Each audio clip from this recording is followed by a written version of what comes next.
Alright, it's Wayne Spooney here. I got another short video for you, or at least I am praying it's short because I am very tired after recording an episode late, but that's okay. We're here, we're doing it for the people, or at least I hope that we're doing it for the people. What I want to talk about right now is an adjustment made by the Celtics in Game 4 that led to them winning the game. I know Game 4 will be remembered for Al Horford's Inigo Montoya style revenge on Giannis Antetokounmpo, and I don't want to take anything away from that.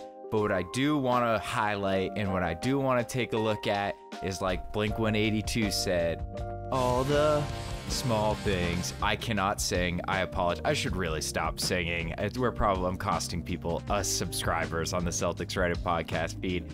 Anyway, what I'm talking about is small ball. The Celtics have adhered to the two big lineup all season against my wishes and against many other people's wishes, but damn it, it worked. But you know what? Down 7, going into the fourth quarter, win or go home, essentially. Fourth quarter for the C's. What does Ime Udoka do? He busts out a 3-guard lineup, including Peyton Pritchard, Tatum at the 4, and Al Horford playing center. And so I've got 4 plays to break down. I'm actually only going to look at one where Pritchard was involved, but that lineup did just fine. And they clawed us back into the game, and actually we're effectively tied the Bucks after we were down 7. But the real magic happened when Jalen checked in for Pritchard, and it was Smart, White, Jays, Horford. That's when things got real interesting. So this first play here, I'd love to give you some lineup data on the Smart, White, Pritchard, Tatum, Horford lineup did in the regular season, but they didn't log a minute together in the regular season. So this is an entirely new lineup that Udoka's going to, again, in what is very easily the most important game of the season. But what I will say is this. Small ball lineups have advantages, right? Like, there's a lot of reasons teams do it. It gets a lot of skill on the floor. And second of all, especially against this Bucks team, it gets a lot of shooting on the floor. And the way the Bucks play defense, that is essential that you can pull them out of the paint and open up driving lanes. And I feel like the Celtics had more drives to the hoop and more finishes around the rim in that fourth quarter than they did the rest of the game combined. So let's jump into this first play here, and we're going to see kind of Smart at the controls, running point guard despite sharing the floor with 2 other point guards. And he actually, we're supposed to run a set here, but he just kind of goes by Drew Holiday right off the rip. Now you can see Tatum about to set a down screen for Horford, but Smart's actually already in front of Drew Holiday and has an advantage. So Tatum doesn't even realize it. His back's turned setting this pick. But notice this set. You've got White spread out wide with Antetokounmpo on him, and then Pritchard on our near side here with Pat Connaughton. So we're going to put this Horford Tatum action here with Tatum setting a down screen on Brook Lopez for Horford to kind of pop out towards Smart. And what's interesting is that is not the type of action Brook Lopez wants to defend, right? He wants to guard Rob Williams. He wants to camp next to the guy in the dunker spot so he can just sit there and contest the rim all day. He doesn't want to be getting picks set by Jason Tatum. Then he has to choose whether he stays with Tatum or gets out to Horford, and especially when Horford's shooting 1,000,000% from 3 for the game, that's a very difficult decision, and Brook's just not fast in open space. So not only does he have to make decisions he's not used to making, he has to cover space that he's not very good at covering. And you're going to see what happens is Smart just kind of can waltz his way to the rim here almost in slow motion because Connaughton doesn't want to come off Pritchard. Lopez can't really decide to make up his mind. And Matthews has to stick with Tatum because it's Jason Tatum. So watch, Smart just kind of keeps Drew Holiday on his hip. Matthews never leaves Tatum. Brooks stuck in between 2 guys. He kind of stays with Tatum and defends nobody. Boom. Easy layup, easy 2 for Marcus Smart inside, and a series where the Celtics are basically never getting easy looks inside. It's a beautiful play, and it highlights the power of small ball. Now, speaking of the power of small ball, the version of small ball with Smart, White, Jays, and any center did play in the regular season. They actually played 49 minutes together in the regular season, and it was quite effective. You can see on the screen here, they had a 20.04 net rating, which is absolutely ridiculous and would easily lead the league. 49 minutes is a smallish sample size, but that doesn't diminish the fact that it was incredibly effective when it did play. And actually, you can also see here, this includes last night, that foursome rather has played 25 minutes together in the playoffs. A nice round 40 net rating, outscoring the opponent by 40 points per 100 possessions. When that lineup is on the court together, that is absolutely ridiculous. So what makes this particular version of small ball so effective, at least so far? And I will say the big thing actually is not the fact, let me say this, the strengths of small ball are very clear on offense, but the weaknesses are very clear on defense, especially when you're playing a big team like Milwaukee who can punish you inside and who can offensive rebound. Brook Lopez is a menace on the glass, so is Giannis. So it's so important for your smaller guys to fight for position, fight the big for rebounding position and that low block space when they're trying to post up or even just do the Tice type seals. You gotta have your little guys just play bigger than they are, or you're gonna lose everything that you gain on the offensive end by giving up easy buckets inside and offensive rebounds. So I'm actually gonna start the second play here on a Giannis free throw, and you'll never believe this. He's gonna miss this free throw, and you'll see we've got Smart actually occupying sort of the natural position of your other big man down there on the block to rebound this ball, and Tatum on Brook. And there's some trouble here as this rebound's gonna carry him right at Brook Lopez, and you've just gotta fight. Like, Horford's fighting, Smart's fighting, and he makes it tough for Brook Lopez. He can't get both hands on the ball, and Derek White, Johnny on the spot, he's in there rebounding. He's not leaking out for a fast break. He knows he's got a gang rebound if they're playing this lineup. They're against 2 7-footers. They've got 3 guards on the court and Jason Tatum at the 4, so it's a team effort to secure those defensive rebounds. And he does. So they're going to get into it, and this is going to be another great example of when the benefit of small ball, especially when the 5th guy is Al Horford. Every single one of these dudes can shoot, dribble, pass. I mean, look, Derek White's not a knockdown shooter, but he hit one last night. He's actually been shooting fairly well from 3 in the playoffs. And we know he can dribble and pass, and obviously the Jays and Smart, we know they can do all that, and Horford. So it's just shoot, dribble, pass. There are no weaknesses for any of these guys on the offensive end, bar, you know, White shooting a little bit, but even that, you got to guard him out there more or less. So we're going to get a little half-ass screen from Smart, and then Tatum's going to roll over and set a pick for Derek White, and then we'll stop it right when Smart's picking for White here. You'll see key. Horford spaced out to the corner. What does that do? It pulls Brook Lopez way out of the paint. And again, his biggest problem is foot speed. If he's around the rim, you will not score. But if he's not around the rim, you can beat him there and finish before you can get him to position to contest. Look at this court. No one's in the paint for the Bucks. No one. How many times have you seen this? I can't remember another time where we consistently had an empty paint when we were getting into a set. And you've got the beauty about having Jalen on the court with this small ball lineup instead of Pritchard is he occupies Drew Holiday.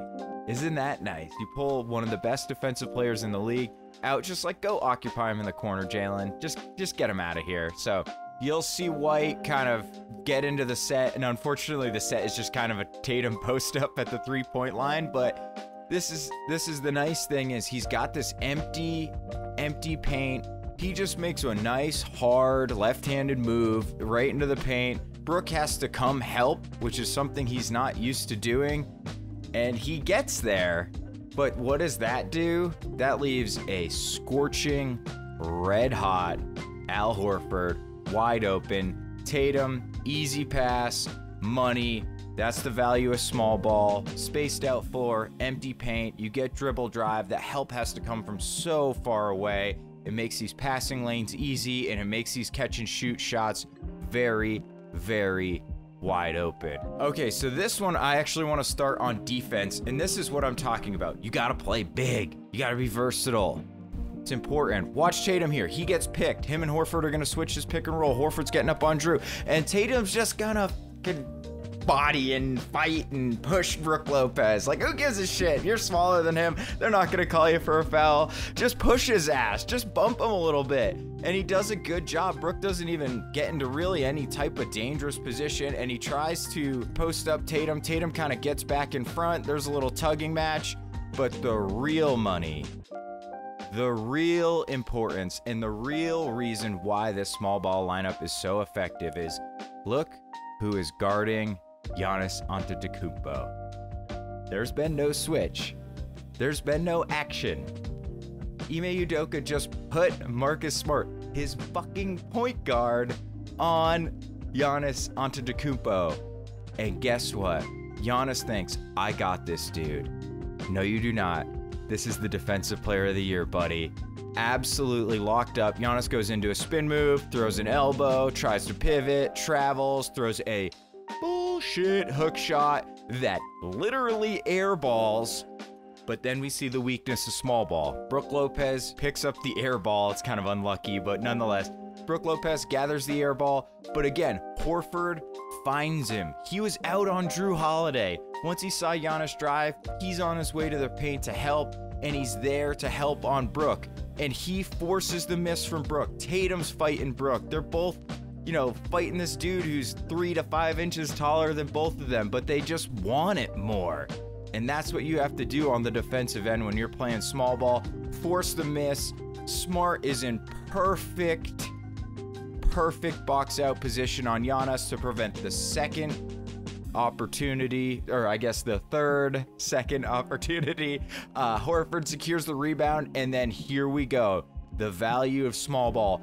Everyone on the court can pass, dribble, shoot. Your center picks it up. He's taking a few dribbles and putting pressure on the defense. Doesn't matter who he passed to. Derek White, okay, keep it moving. Now it's over to Tatum. Tatum kind of fumbles it, but then they double. Okay, we'll just sling it back to Derek White. He takes a nice hard dribble, fakes a floater, dumps it to Al, who again can pass, dribble, and shoot, even though he's a center. One dribble and one primal scream. Celtics take a 4-point lead after Al makes the free throw. Huge play in the game, and just again, if you want to play small ball and take advantage of the fact that all these guys can do everything on the offensive end, you have to fight like that. You have to want it more. You've got to do the dirty work. And when you see your superstar like Tatum bodying Brook Lopez and putting in every single ounce of effort he can to block his shot, get rebounds, box him out, and then again, Marcus Smart, baby, so inspirational. Shutting down a dude a foot taller than him, just absolutely embarrassing him, and then capping it off with a perfect box out. It does not get any better than that. Okay, last play, although rewatching this fourth, it's got me hyped, man. I might have to go watch the fourth quarter again over after I'm done making this video, to tell you the truth. Damn, that was fun. So this is basically shortly after, and so what we're gonna do is Smart's actually gonna disguise his pick here. It's a sneaky little play. It's classic Marcus Smart. Looks like he's gonna hit him with a pick on Wesley Matthews' left shoulder, and you can actually see George Hill line up like he's gonna switch on to Tatum, who's gonna accept the screen and go right. Smart flips it at the last second. George Hill's got a scramble, so he's way out of position, and he's already on the back foot. But if we stop it right when Tatum kind of approaches the three-point line here again, you can see Horford spotted out into the corner. Brook is helping way off him for now, but he's gonna have to check back to Horford at some point, because right now he's in a defensive 3 seconds in the key situation here. Drew, again, stuck on Brown in the corner. We're just letting Jaylen Brown neutralize that and let Jason Tatum pick his matchup, and that is George Hill, as it will always be. And now Giannis trying to hide on Derek White, but White is savvy. He's quick at making decisions, and he knows when to cut. So Giannis has to stay with him. He can't just ignore Derek White like he can some other guys, like when he was guarding Alex Caruso in the last series, for instance. So Tatum, this is just, you know, superstar stuff in a lot of ways. But I think the most important thing and the highlight of why this small ball lineup was so effective, other than the fact the defense was just awesome, because mainly Marcus Smart allows you to play that way since he can guard a 7-foot freak as a 6-foot 3-point guard, which is incredibly important. But just watch how much time, how patient Tatum can be. And then when he finally makes his move and bumps into George Hill and goes up for a shot, how Lopez, like I said, he's checked back to Al Horford. Giannis isn't quite sure. Should I leave Derek White? Should I fully commit to Tatum? He kind of does neither, right? And then Drew, he's worried about Jalen. He kind of half helps, but he never actually does anything. Boom. And one.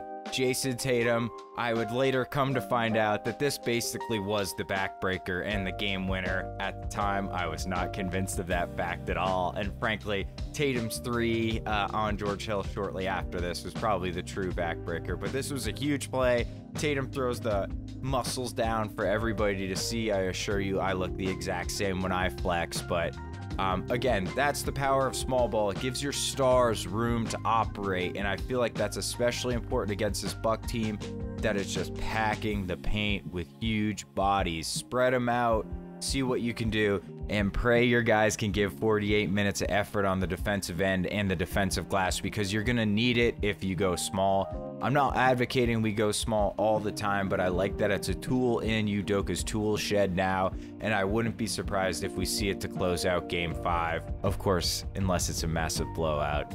All right, Spooney out, Season 6. Let's go.